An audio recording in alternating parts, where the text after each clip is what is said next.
UJT, it is uni junction transistor. It is a only one junction, like a PN junction. We have three terminal device: base 1, base 2, and emitter. This is internal structure. Before going to UJT triggering, just I will explain briefly what is the UJT, how this going to be operated, characteristics and all. Then we'll see the application. Application is we use to trigger the SCRs. So that is one of the major application here. We can see here there is a junction is in this point. Let it be base 1 and base 2 emitter, and now we can represent that in the form of something equation, that is a intrinsic standoff ratio eta, and this is equal to sum of the junction resistances RB1 and RB2. This I call it as RBBO, and therefore the ratio between RB1 to sum of the resistances, that is RB1 plus RB2, that we call it as an intrinsic stand-up ratio. This is the structure of UJT. There is emitter, base 1 and base 2. Now how this is going to be operate, there is a N region here, and then P region there is connected to as a emitter terminal. So PN, that is like a junction, PN junction, so that act as a diode. So once the junction is breaks down, then the device is going to be conduct. Once device is conducting, current is passing through the base 1. So emit base 1. The how much voltage is required to break all these characteristics will observe here. What will happen when current is passing through the RB1? Temperature will rise and resistance will be decreases. That is the one phenomena is there internally. And there is a typical range of eta. I can represent 0.4 to 0.8. That is the ratio will be available. This is the structure as I shown previously, RB1, RB2, and then there is a diode. Diode means there is a PN junction will be there, and now we can find some voltage if I apply across base 1 and base 2, that we call it as a VBB. Then what will happen, the voltage across this middle point at A, that is called as a VB1.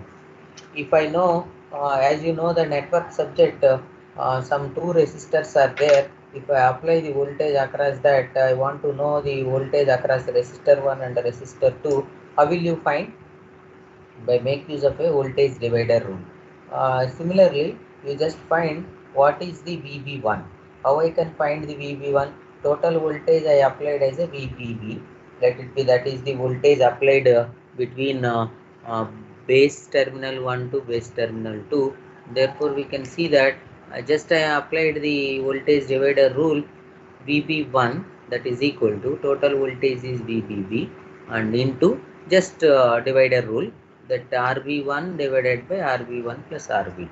So just I consider the previously the ratio RB1 by RB1 plus RB2 is nothing but a eta. So therefore VB1 is nothing but a VBB into eta. That is the voltage available at base terminal 1.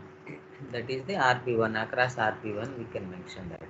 And when the UJT is going to be triggered, for this condition we are applying as a emitter voltage.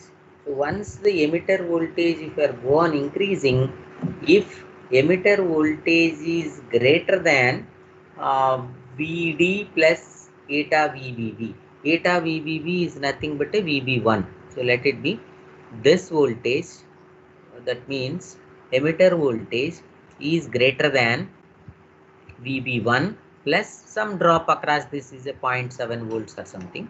If you consider that drop also, that's why I mention as a VD plus eta VBB, that is nothing but a VB1. If input voltage or emitter voltage is more than this voltage, then automatically the UJT is going to be triggered. Once UJT is triggered or a turn on, then current will pass through this path. So once current is passing, that current is passes through the RB1.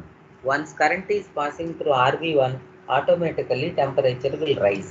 If temperature rises, then resistance will be fall down. So we'll see the characteristics that is a negative coefficient, all these things.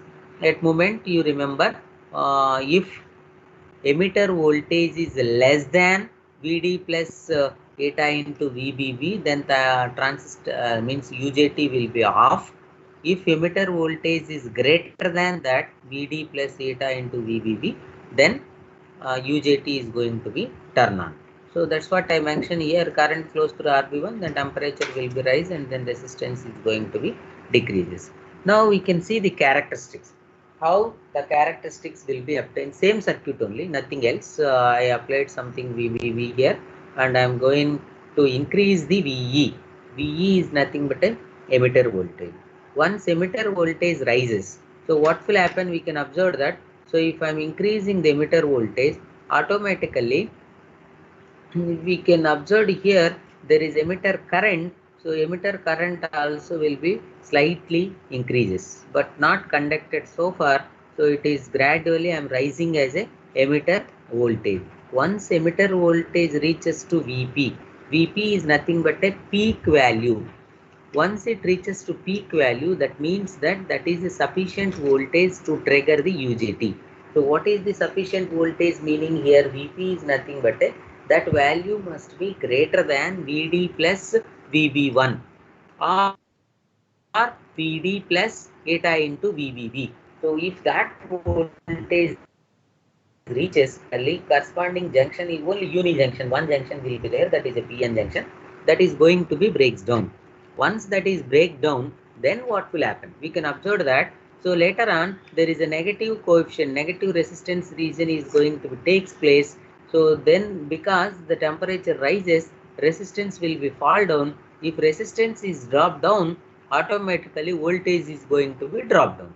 So and current will be rises. With this phenomena, it is gradually dropping down the voltage. Once that voltage is going to be dropped down and it reaches to the value voltage. So value voltage is nothing but the device is unable to trigger further, means it is unable to hold that on position. Again it is bring back to the 0, or you can say that junction will be formed, the device is going to be turn off. So that is nothing but that value will be VE value will be less than the Vd plus VB1. Therefore device is going to be turn off. So only this is the process. Now you make use of this logic, we are able to use this device to fire the SCR. What we require to conduct the SCR, we can observe throughout the subject SCR only maximum cases we use. To trigger the SCR, it has to satisfy the two conditions. One condition is it must be as a forward bias. Another condition is whenever you want to fire the SCR, you must pass the either gate current, or you can apply the voltage across gate and cathode is equal to the VGT, or third case you can apply as a gate pulse across gate and cathode. So if you give the gate pulse, then the device is going to be triggered. So you make use of UJT. Now once the UJT is used in a circuit to trigger the SCRs, if you want to trigger any number of SCRs also, a combination of this one UJT, you can split it in the secondaries, use the transformer, all these things you can able to get it as a multiple SCRs you can able to trigger it. So this is the phenomena. You can see that I given some theory part also here. You can observe that as Vs increases, then what will happen? Emitter current also increases and junction behaves like as a PN junction, because it's still the device is not triggered. When the device is going to be triggered, once that emitter voltage reaches to the peak voltage is nothing but here is a Vd plus VB1. Up to that the device will act as a off state only. And now what will happen when VE can be only increased to particular value, that is up to the peak value of that. So once that reaches to peak value, then UJT is going to be turn on. Once UJT is turn on, so then what will happen? increase the conductivity of the temperature increases, therefore reduces the RB1 and eta. Then the results, what will happen, emitter current will be increased, but voltage is going to be decreased. That's what I mentioned here. Once this point reaches, that means it is a peak value, and gradually the voltage will be dropped down and current will be rising. This is the x-axis is the current is rising. So this is the logic we applied here. Then this situation like a negative resistance scenario, that's what I mentioned in the characteristics, negative resistance region. Then the region between Vp and Vv, that is a peak voltage and then valley voltage, so have as a negative slope. So because of temperature rises, resistance will be fall down. Once resistance is fall down, voltage will be decreases. So once voltage is decreases, then automatically you can observe that current is rising and that voltage reaches up to the valley voltage. Once that voltage reaches, automatically UJT is going to be turned off. So that is the phenomenon. Last, emitter current will be increased to a point, no more increasing the conductivity is possible. So this point we call it as a valley voltage. So I mean valley point. So from that point, UJT fully saturated, because further even if we increase that voltage, it never rises, it reaches as a saturation, and therefore the device is going to be seized. So that's what just introduction, but that is only for your understanding. As per syllabus, this is the point. UJT triggering only is available in your syllabus. But directly if I use the device without background knowledge, that is the reason I given 2 or 3 slides just for understanding how the UJT is going to be operated. Now one thing, that moment you are clear that UJT is going to be triggered once emitter voltage reaches to the peak value, and UJT is going to be turned off, emitter voltage reaches to the valley voltage. So that is the 2 points we required to understand this circuit.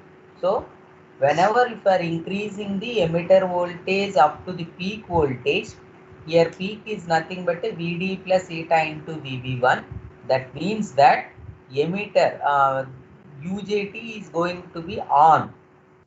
Next instant is, if the voltage is reduces, whatever means, if the emitter voltage reduces to the valley voltage, then the UJT is going to be off. That is what our requirement. Now we'll see how this device is going to be triggered.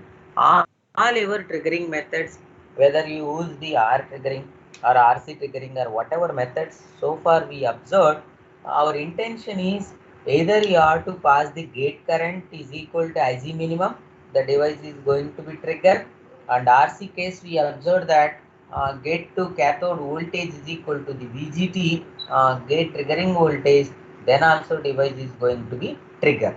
But here little bit quite different, instead of passing the voltage and current, we are passing as a pulse to the gate. So once the gate pulse is given to the SCR is going to be triggered. So our intention is only to pass the gate pulse. This portion is only the thyristor. It may be one thyristor, or later we can use many number of thyristors also. For this circuit, basic knowledge is you are to the gate pulse. At what instant we need to pass as a gate pulse, at that instant thyristor is going to be triggered. And now initially this is the circuit. What I will do is just you close the switch SW1. If I close the SW1, what will happen? Anybody? If the switch is closed, that means what I did is some voltage applied. Let it be that is a 28 volts. So this is the voltage I applied here. One switch is closed, then what is the circuit operation? Anybody can guess? If switch is closed, means SW1 is closed, then what will happen the circuit? At Then moment, UJT circuit will be connected to the line supply. yeah, And capacitor gets charged. yes, that is what we require. So now what will happen? SW1 is closed. We are giving supply to the circuit, but still SCR is off state. UJT also off state. When UJT will trigger, once the emitter voltage reaches to the peak only UJT will on. But at moment supply is given to the circuit, this UJT is open and here thyristor is open, then directly the capacitor is going to be charged through the supply. You can see that the capacitor is charging. What is the value of capacitor voltage is same as the emitter voltage, because capacitor is connected emitter and base B1. So therefore, what is the charging time constant of capacitor is nothing but a tau 1 for charging condition. Discharging is tau 2, let's consider. For tau 1, we can write R into C. This is what capacitor time constant. Based on this R value, we can consider this is a R variable resistor. If R is some value, then let's consider R value is a little bit large value. Then charging the capacitor, it will take time. That time I call it as a tau 1. RC, time constant of a capacitor during charging condition. So it is gradually charging. Some point of time, the capacitor voltage is equal to the Vp, because it is charging, continuously it is charging. Then the capacitor voltage Vc is equal to Vp, that is equal to Ve. What is Ve? Emitter voltage. Capacitor is directly connected between emitter and base 1. Therefore, whatever voltage across the capacitor, it is same voltage across the emitter also. So therefore, capacitor voltage charging gradually, and once the point reaches to the Vp, that is equal to emitter voltage, therefore the emitter means UJT is going to be triggered. Once UJT is on, then what will happen? Anybody? Once UJT is on, what will happen? This capacitor is trying to discharge. See, earlier it is charging through RC. Once it is reaches to Vp, then this UJT is on, means switch is closed, let it be. Then what will happen? This capacitor, whatever it is already charged, that is going to be discharged through this resistor. Let it be this resistor, I call it as RB1. So RB1 resistor is very, very small. Let it be 47 ohms. It is very small. Therefore, tau 2 is nothing but a discharging time constant. What is that discharging time constant? RB1 into C. Therefore, RB1 is very small. So tau 2 is very small when comparatively the tau 1. So whatever it is charging, then sharply it is going to be discharged. Once it is sharply discharging, this duration there is a spike is going to be obtained. That spike is nothing but a firing pulse to the SCR. That's what I mentioned here. There is a one spike will be obtained while it is discharging sharply. That spike is given to the gate to the SCR. So once pulse is given to the SCR, SCR is going to be triggered. Over. That's what our requirement. So this circuit is used to trigger the SCR. So to limit that gate current, I used as a large resistor also here. 1 kilowatt capacity of resistor. The power rating will be high in this resistor. I am using that to minimize that sharp current, so that what will happen, the device is going to be triggered. So this is the requirement of how the device is going to be turned on. Now we'll see the waveform also. And this is what the waveform. It is very simple, nothing else. Starting no voltage, let's consider. It is gradually rising. That's what the tau 1 RC. This voltage will be gradually rising, and once that voltage reaches to the peak voltage, then UJT is going to be triggered. Then the tau 2 is nothing but a this one RB1 or R1, whatever R1 and R2, whatever notation if you want to follow, or RB1, RB2. So therefore, R1 into C is a discharging time constant. That RB1 is a very, very small resistor. So therefore, it is sharply decreasing, and this duration we can see that the pulse we are going to obtain, this pulse is given to the SCR. But how to vary the alpha? Our intention is not only to trigger that device. Variable resistance, I mean variable alpha is required. How to do that? Very simple manner. What I can do is I change this R. Initially, let it be large resistance. Then if I decrease the resistance of R, then what will happen? Instead of taking this much time to reach VP, later what will happen? It will take only less time to reach VP, then here pulse is going to be obtained. Now what will happen? Alpha is going to be decreases. So based on your R, variable R, then automatically your alpha is going to be varies. So every instant the pulse is going to be generated, then the device is going to be triggered. So this is what we are using as a UJT triggering. If the question is asked, explain the UJT triggering, you just briefly explain what is the UJT or that circuit structure, and then use this diagram and this diagram and explain how charging path is taking place and how discharging takes place. After that, how the alpha is going to be vary by varying as a R. That is sufficient. So this is the UJT triggering. And now another one is a synchronized UJT triggering or a ramp triggering.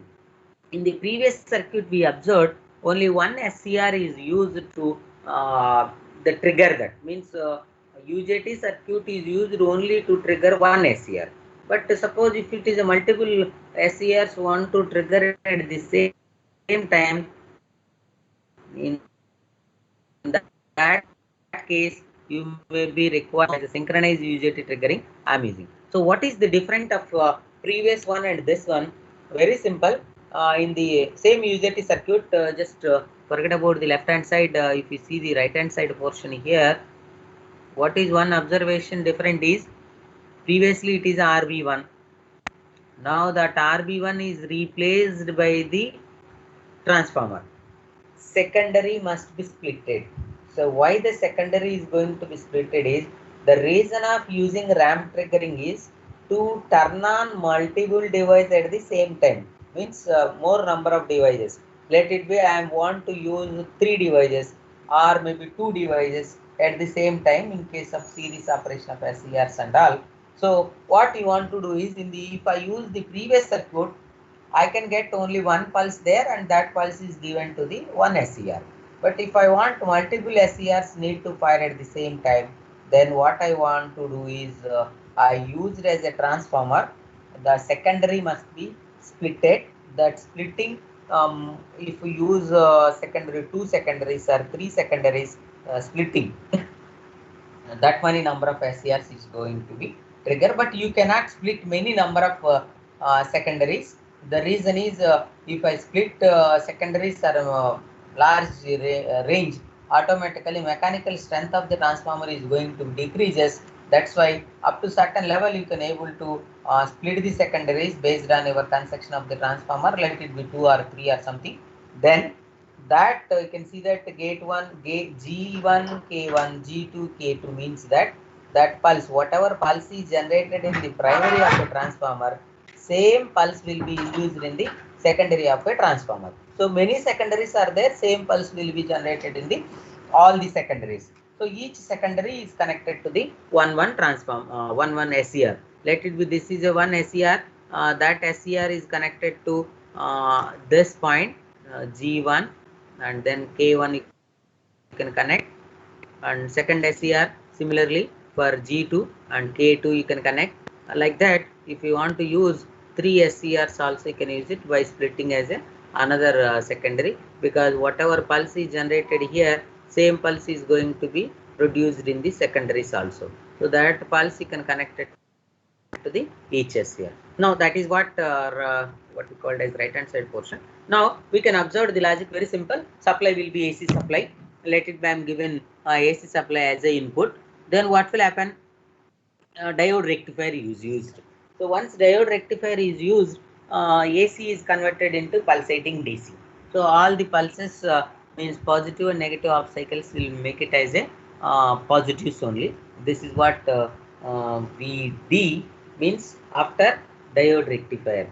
So after that, there is a RS is used in series with that to limit the current. So to limit this current, I used as RS, and Linear diode also I used to clip that voltage. And this is the jet. Why I am using as a Linear diode? Suppose if input supply is fluctuated, then what will happen?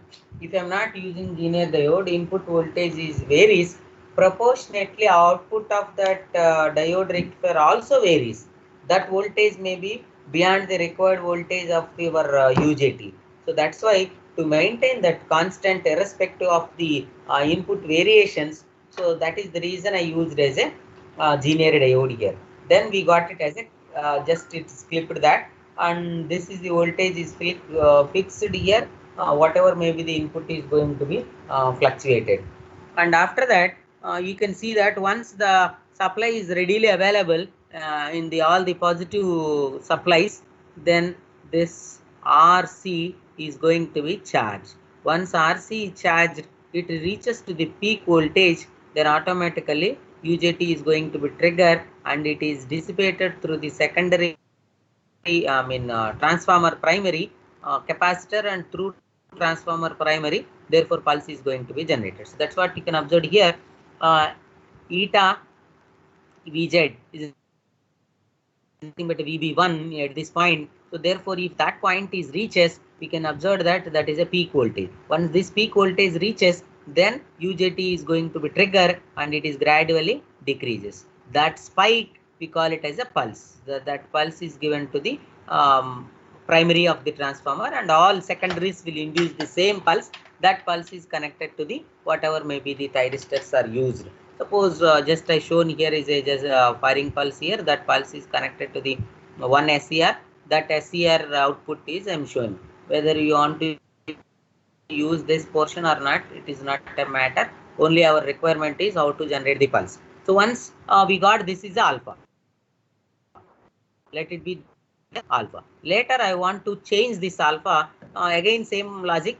This R is going to be varies. Still if I increase the R, then what will happen? R is increased, time constant of charging time constant is large. Therefore, instead of generating pulse here, what will happen? Here you can see that it is gradual. It is take much time to reach VGT.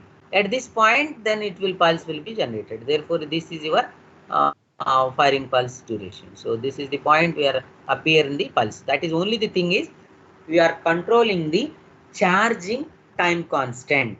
By controlling the charging time constant, you are able to control the firing angle. So once the pulse is generated in a primary side of a transformer, same pulse will be induced in the secondaries. Based on your number of secondaries, this is going to be controlled. So whatever I explained theory, it is very simple logic. You can see that circuit and then waveforms you have to draw clearly. One thing you remember in power electronics, if circuit and waveforms are exactly correct, easily you will get 80% of the marks in that particular question.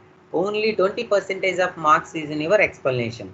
That means that if circuit and waveforms is correct, you can easily able to explain through that waveforms. That is the reason they allocated the marks will be like that. Distribution of the marks is always nearly 70 to 80% of marks is allocated for circuit and waveform.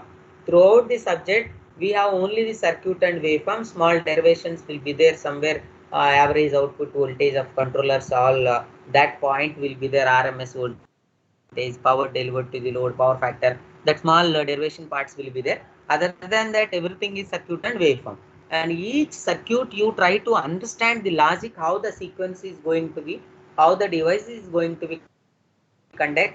Once the device is triggered, then how the current is passing through that path, current path. So if you are able to understand in the each point of time, the rest of the waveforms is very simple. Nothing to mug up. You can see circuit may be little bit complicated, but see the waveform. Input is given as AC, we drawn as AC supply. Then diode rectifier is used. Output of the diode rectifier explanation is known to you. During positive half cycle, D1, D2 will conduct. During negative half cycle, D3, D4 is conduct. Then our output will be like this. Then I used as a some RC just to reduce the magnitude, and then VZ is used, we clip that, and we are able to get this voltage. After that, as usual, a previous explanation, resistor and capacitor, it is going to be charged. It starts charging, somewhere it reaches to the VP, then it is has to be decreases through this primary of the transformer over. Then that duration you can just provide.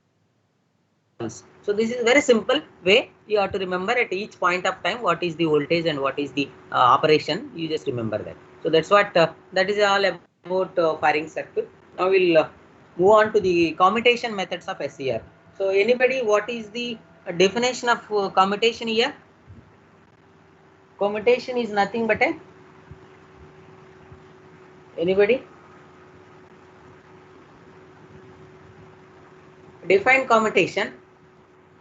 The process of turn off of Yeah, the process of turn off the device is a commutation. Now, what are the types of commutations here? That's why initially I given all very elaborated introduction portion. So all this, there is a two classifications majorly. One is a natural commutation, another one is a forced commutation. Yeah, natural, another name is also called as a line commutation, because based on the line voltage used to turn off. Used means by naturally, it is going to be zero naturally every instant of time. Every half cycle, supply is going to be natural zero. That is why we call it as a natural commutation. But in terms of forced commutation means that is used in a DC supply case only. Any controller input is connected to DC supply, then automatically that input never goes to natural zero. Suppose if we consider as a DC input, DC input is nothing but what? Straight line.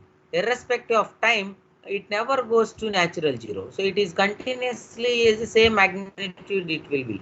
But whereas AC supply, what will happen? It will be increases to maximum and then decreases and then reverse. So that means at this point 0, at this point also 0, and further for all the every positive off cycle and every negative off cycle, there is instant is there to reaches as a natural zero. In that case, we don't require any additional circuit to turn off the device. So one thing you remember, when the thyristor is going to be turned on, at what instant thyristor is going to be turned off? At what instant? Whenever current pass through the device is below the holding current, then only thyristor is going to be turned off, or zero in general. Holding current is defined as a minimum anode current below which device is going to be turned off. That's what we call it as a holding current. But holding and latching is exactly very near to that. There is no between gap. It is always very near, but not equal actually. That level will be above that level. We call it as a latching, and below that we call it as a holding. Nothing else that. So in that, our intention is to see that when the device is going to be turned off by make use of your operation. But for commutation, natural commutation, also name class F commutation, because for forced commutation, they divided something class A, class B up to class E. Class F is a forced commutation or a natural, class F is a natural commutation or a line commutation. Up to A to E, these are all a forced commutation techniques. What is the complication in the forced commutation is we required additional circuit to turn off the main thyristor. How many thyristors you are used in a circuit? For all the cases, you need to apply some additional circuit like commutating elements L and C you have to use to turn off the main thyristor. That means instead of power circuit is there, then control circuit is there in between. Means for the each device we required as some commutation circuit, that is L and C. In general we call it as a commutating elements L and C. In addition to that, some commutations we may be use diode also for your preventing the reverse current, all these things. But in general case, commutating elements is always L and C.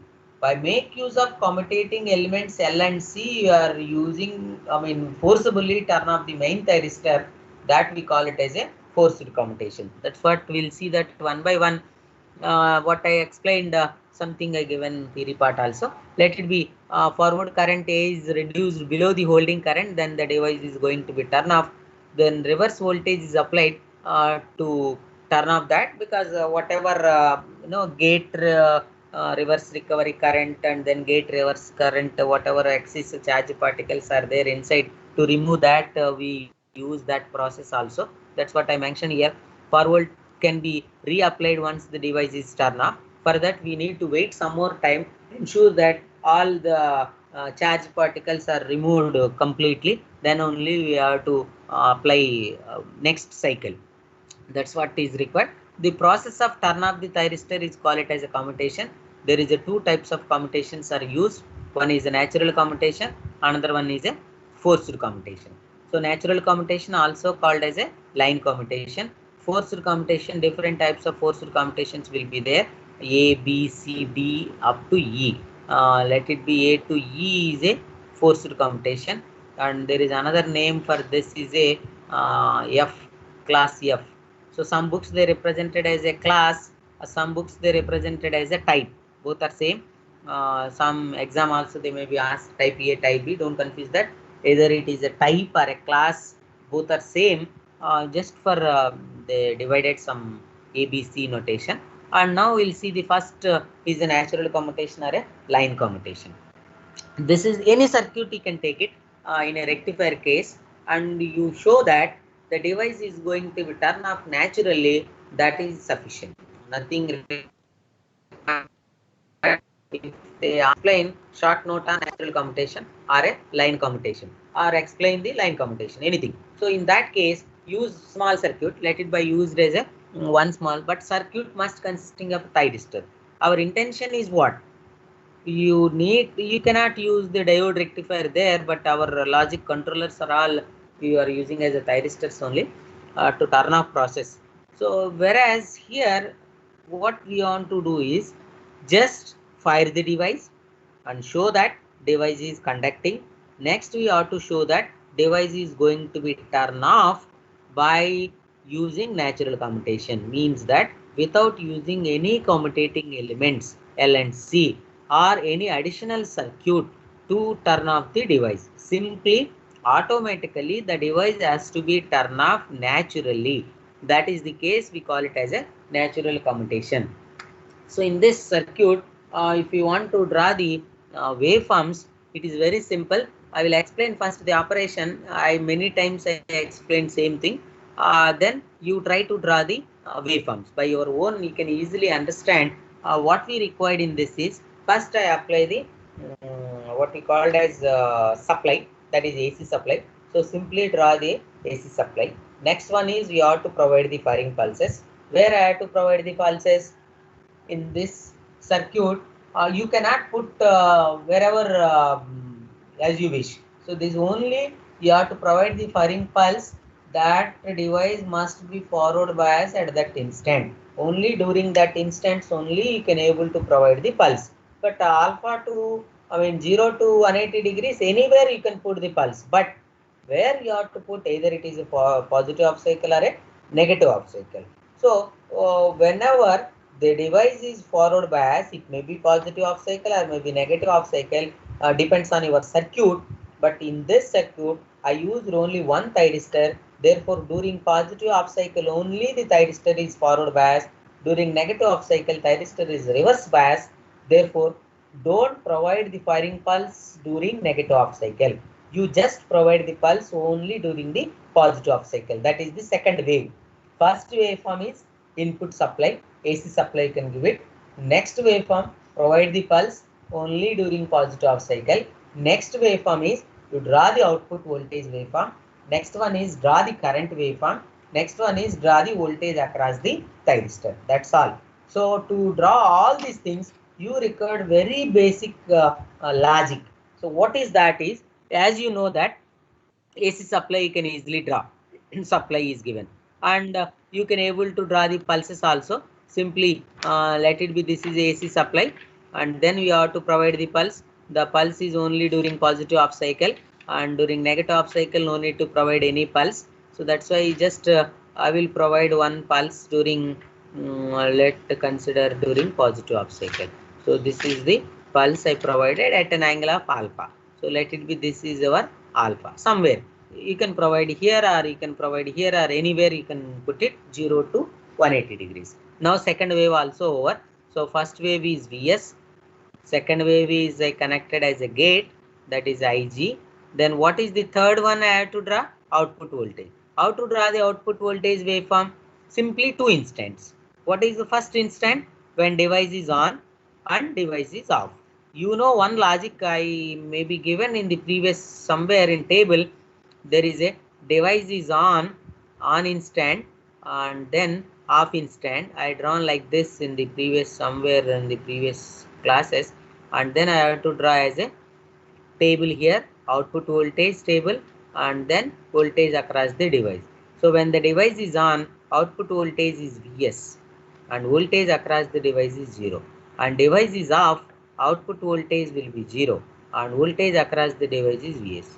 So just use this logic, then you can easily draw your waveform. So now we can observe here the at what instant the device is going to be triggered. So we can observe the instant. First is positive half cycle, let it be 0 to positive half cycle, device is a forward bias.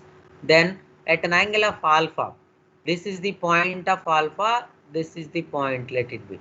So before that point, what is the status of the device?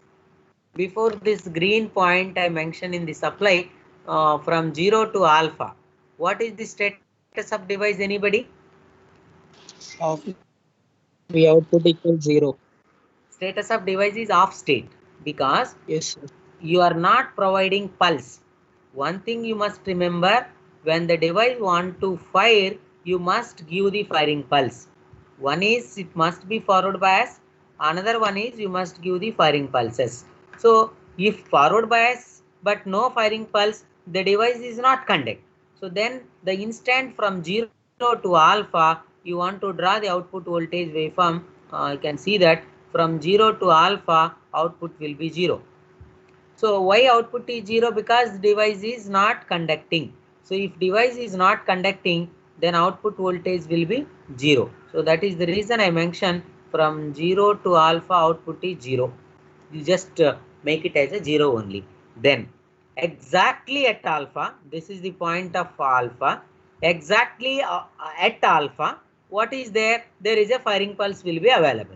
If firing pulse is available and it is a forward bias, then the device is on. Means just like a shot.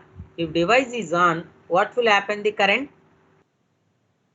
will pass through that. So current is passing through the device. This is the path for current. So once current is passed through the device, then the load terminal, you can see that this is one terminal, this is another terminal.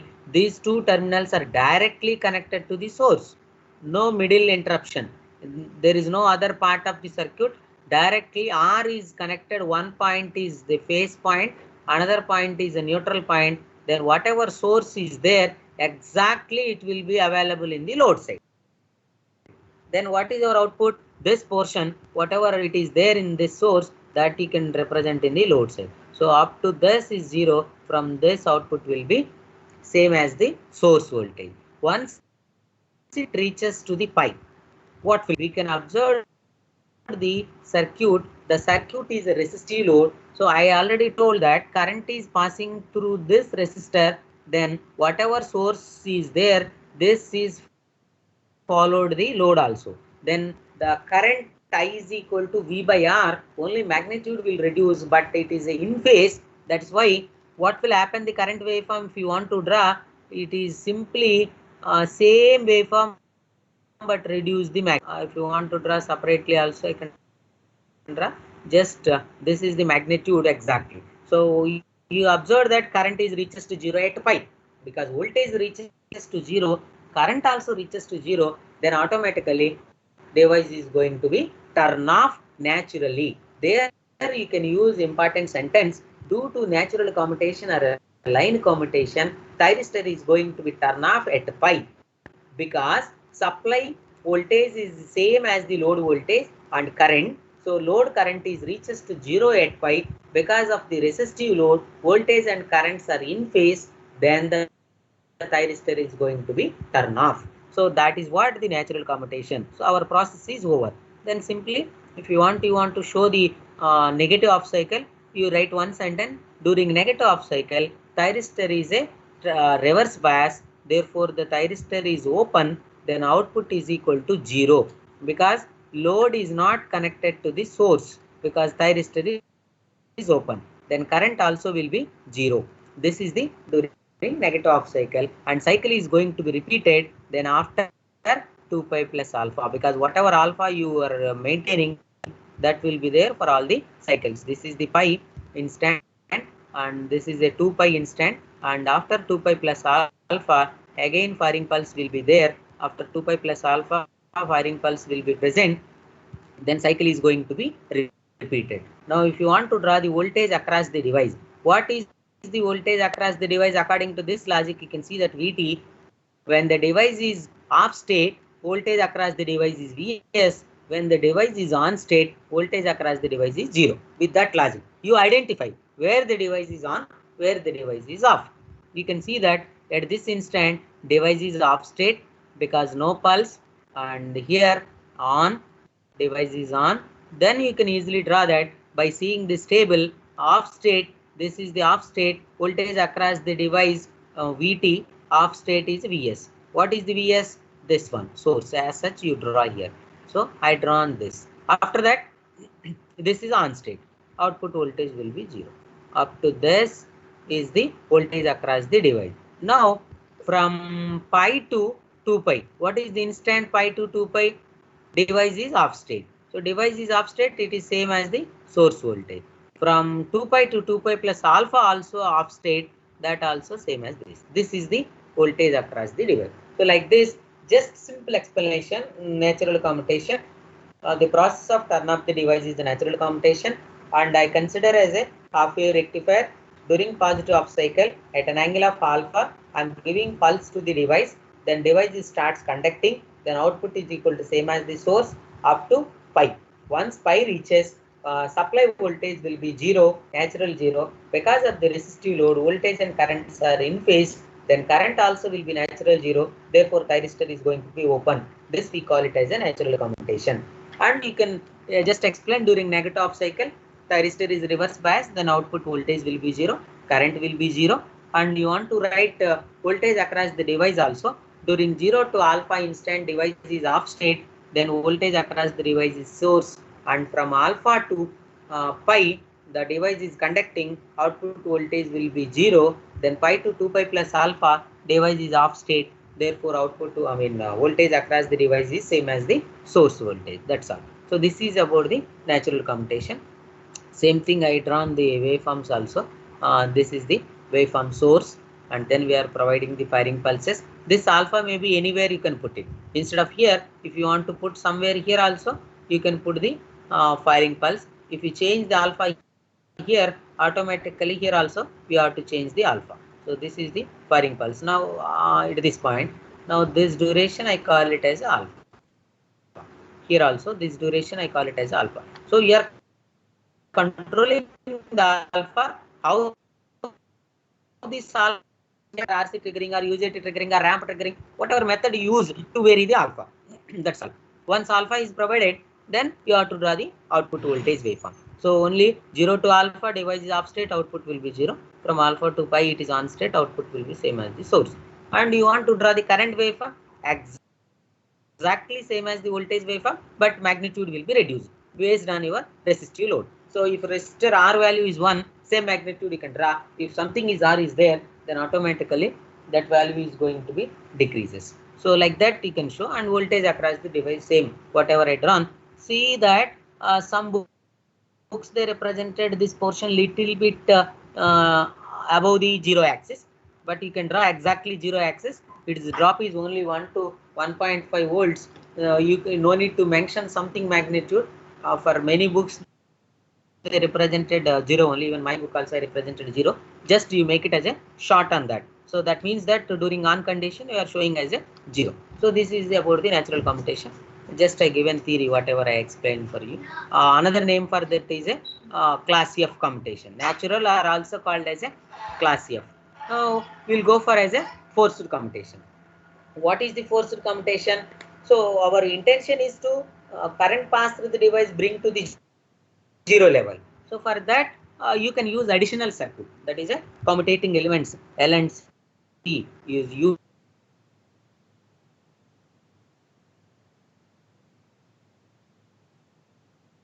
That's the reason I call it as a you can see this using external circuit. I'm audible now? Hello? Yes, sir. Sir. Screen also visible now? Yes, sir. Yes, sir. Okay. Yeah. So this type of turn-off process called as a forced commutation. Forced is nothing else. Word itself saying that forcibly you have to turn off. In general, it won't reach us to zero. But I need to turn off according to our operation of the circuit. So throughout the subject only on and off only, whether a rectifier or a chopper or inverter or cycloconverter, anything, you need to on some duration, you need to off the device and maintain off some duration, again on and off. That is only the switching. So forcibly you have to do that process. That's the reason by make use of additional circuit or external circuit. That's what we call it as a forced commutation. So in this case, in the thyristor need more control components, because in general it won't turn off. Now we make use of some efficient mechanism like LNC is used to turn off the device. So consequently what will happen, control circuit is cost when compared to the natural. Natural is nothing is required. No? By default it will be turn off. Then which type of controller will use this? Only DC supply is input. So DC supply input is one is a chopper, another one is a inverter, and one more thing you recall, step up cycloconverter also forced commutation is required. So these are some of the things I mentioned here. So let it be there is a different types of forced commutation. I will explain all these one by one. We can see first one is there is a to E I told, no? Class A are also called as a self commutation or load commutation or a current commutation. So these are all the some names of class A. Some cases they may ask that explain self commutation or explain resonance commutation or explain current commutation or explain load commutation. All the things are same, but you remember the different names also. The names are by default based on you are using load current to turn off the device. That's why we call it as a load commutation. Because of current here reaches to zero, that current commutation. Because of resonance is occurred in that circuit, that's why resonant like that. Nothing is different. By name itself, we can easily understand. And that is one classification. Another classification is a class B, are also called as a resonant pulse commutation. And another name is a self commutation by LC circuit. Another one is a class C commutation, are also called as a complementary commutation. So the name itself, you see that complementary commutation means that there is a one thyristor, let be main thyristor. To turn off the main thyristor, we make use of other thyristor. If I fire other thyristor, main thyristor will off. Again, there is a second thyristor is there. To turn off that, again the main thyristor will be on. Complementary each other. So T1, T2 is there. To turn off T1, I make use of T2. And now T1 will off. Now T2 is on. No? Again to turn off T2, again I fire the T1. So vice versa. So like that, the device is going to be turned off. That's the reason I call it as a complementary commutation. And class D commutation are also called as a auxiliary commutation or impulse commutation. So here class D or auxiliary commutation. Auxiliary means that here just what we call it as additional circuit or additional device. Auxiliary thyristor is used to turn off the main thyristor. That's the reason we call it as a auxiliary commutation. And impulse commutation means voltage. By make use of that capacitor voltage, it is going to be turn off the main thyristor. That is also reason we call it as a impulse commutation. And another one is a class E commutation or a external pulse commutation. What we'll do is external pulse we are passing to turn off the main thyristor. How? You may get the confused that when you are giving pulse, it is going to be on. How the device is off? What it is very quite simple. You are giving pulse to turn on the device. You do that. Then whenever you want to turn off, use the transformer, the magnetic coupling transformer. Secondary side you give the pulse. The primary will induce in the reverse voltage applied across the main thyristor. Automatically that thyristor is going to be turn off. That is another logic is there to turn off the thyristor. So all these A to E methods are forced commutation methods only, but depends upon our requirement of the circuit, the way in which you are going to turn off the device. You can use your commutation circuit here. That's the reason we make use of different. Now we'll start with class A commutation. Class A commutation, I told now, also called as a resonance or a self commutation or a load commutation, or still we call it as a current commutation also. These are the simple circuit or self commutation or a resonance commutation, anything. Our intention is to turn off the main thyristor. That's only the reason. All other, whatever I used, L value and then C value, all the things are additional components. As usual, R is a load, just simple load circuit. Now what we want to do is, there is a two configurations here. One is a load in parallel with the capacitor. If load resistor is large, means load is large, then what we will do is that load resistor is connected in parallel with the capacitor.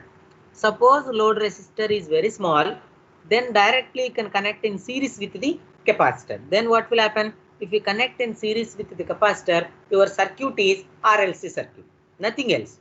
Very simple. L, then C, then R. So RLC circuit excited by the DC supply when the thyristor is on. So in this case, both I will explain. So load resistor is large, you connect in parallel with the capacitor. Load resistor is small, you connect resistor in series with the capacitor. Now how to select these values? You can select these values. RLC circuit component you select such a way that this circuit must be underdamped in nature. What is underdamped in nature? Omega D greater than 0. That is a underdamped in nature. Or you can say that R is less than or equal to root of 4L by C. You select the component such a way that R must be less than or equal to root of 4L by C. In that case, you just choose two values, and anyhow one R is known to you, load resistor, and in that L or C you can choose. Remaining value you can calculate by make use of R is equal to root of 4L by C formula. That circuit will make it as underdamped in nature. Now come to the point, when the circuit is in the underdamped in nature, what is the current nature? Current waveform nature you may be known in control system or network case. If circuit is underdamped in nature, current waveform is always start with 0 and rises to the maximum and then decreases to 0. Once that point is reaches to the 0, at that instant device is going to be turn off. So at what instant the device is going to be reaches to 0, that is based on your operation of these components. So that is nothing but a frequency of this switching frequency, and commutating elements L and C we designed such a way that if that formula is suit, omega D is greater than 0 or R is equal to root of 4L by C, by default current will be rises to the maximum and then decreases to 0. Whenever the current is reaches to 0, at that point device is going to be turn off. That's why self commutation we call it as a, whatever current is passing through this, based on that current, this current waveform only I am telling, this start at 0 and then maximum and then decreases 0 and so on. Therefore at this point device is going to be natural 0. That is the instant we call it as a self commutation. Now we can observe this waveform. It is 0 and reaches maximum and decreases to 0, and then it is damping will be there, but our intention is to make that current is 0. This current is a load current, both everything is same here, load current, and also during that instant it is call it as a resonance will be takes place. So that is also called as a resonance commutation. And self commutation means at this point of time automatically device is going to be turn off. But only the thing is we make use the element such a way that you are bringing that current to the 0 at point of K. So this is the one way, and that's what underdamped I told. No, R is less than or equal to root of 4L by C you have to design. the elements. Otherwise, this current will not reaches to 0. Based on your resonance circuit only, this current will be reaches to the natural 0. And now another is, if resistor is small, you connected in series with the capacitor, then also you can observe that oscillation will be takes place like that. At the point of K, the device is going to be turn off. And these are just a simple example, self commutation also called as. Now we can observe, that's what I mentioned here, some theory. Commutating component L and C are, in order to turn off the SCR, we make use of this L and C only to turn off the main thyristor. Then load resistor is very small, then connected that in series with the capacitor. If load resistor is high, connected across the capacitor or in parallel with the capacitor. And L and C are select such a way that it become in the underdamped in nature. And if it becomes underdamped in nature, then what will happen? Current I first rises to the maximum value and then begins to fall and reaches to the 0 point.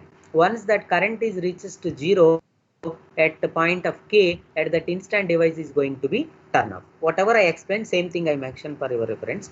And now same as this way also you can explain with I given firing pulse to the SCR. Once pulse is given to the SCR is going to be trigger. Once SCR is going to be trigger, what will happen? The voltage, I mean current passing through will be rises. That current is passing through the thyristor only. Then this is going to be rises to the maximum and then decreases to 0, because these elements are connected in underdamped in nature, and voltage across the capacitor also reaches. One thing you must remember, if voltage across the capacitor reaches to the maximum, current passed through the capacitor will be 0. If current passed through the capacitor is 0, voltage across the capacitor will be maximum. That is vice versa.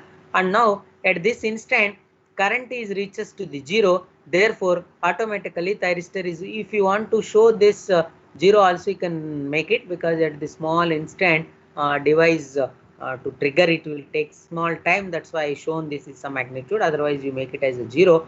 And you can recall that why it is getting as a negative spike. Anybody? Can you remember? Somewhere I explained the negative voltage when the device is going to be turned off. Anybody answered me this? You remember one thing, in turn off time of SCR, what we call it as T off, TRR plus TG. That is a reverse recovery time and gate recovery time. It will take some time to turn off the device. 20 to 200 milliseconds of time is required to turn off the SCR. For that instant, you can remember there is a small spike will be obtained. Once the device is completely off, then it becomes as same as the source voltage and cycle is going to be repeated. That 2 points you can remember. And small derivation, if you want to make it as a current passing through that also, it is easy to remember. You connect some, that's the explanation I given here, small thing. And you can see this design consideration. Load is in parallel with the capacitor. What will happen? VDC is equal to LdI by dt into V, and now current I is equal to CdV by dt plus V by R, and apply Laplace transform both sides. It is very explanatory, nothing is required. And VDC minus ES, this ES will write this side and S into LS. And for current side, if we represent I of S is equal to V by S, V of S by R plus S into C into V of S. And you just simplify this notation, you can able to get it what is the current. One expression we get it the current, and apply inverse Laplace transform for this, you can able to get what is the I of t. These all just simplification. I given step-by-step process here, and I of S is there, and after partial fractions, all these things in the denominator is quadratic equation, and you can able to make use of that inverse Laplace transform. This is the what is the I of S. Similar fashion, when it is connected into series also, RLC circuit excited by DC, same explanation, same thing. But I also mentioned that here you can see when you are connecting in the, because connected in series, I mentioned that also. Just you can glance once, series connection. VDC is equal to IR plus LdI by dt plus 1 by C. Then apply both sides and divide L and then differentiate it I square d square I by dt square. Then partial fractions, particular integral and complementary function, you can use it to get it, and we'll get it as I of t expression here. and A1, A2 is a constant parameter. Use initial conditions to get it A1 and A2. All these things I mentioned anyhow. Just go through once, and finally we'll get it the relation of current expression, and it will get it as a maximum peak. We'll get it at pi, and therefore T is equal to this is the instant device is going to be turned off, and then I given voltage across that. Hello. And this is the final expressions I mentioned here. R is equal to root of 4L by C. This is our underdamped nature. So this is all about class A commutation. It is very simple, and only one more class is required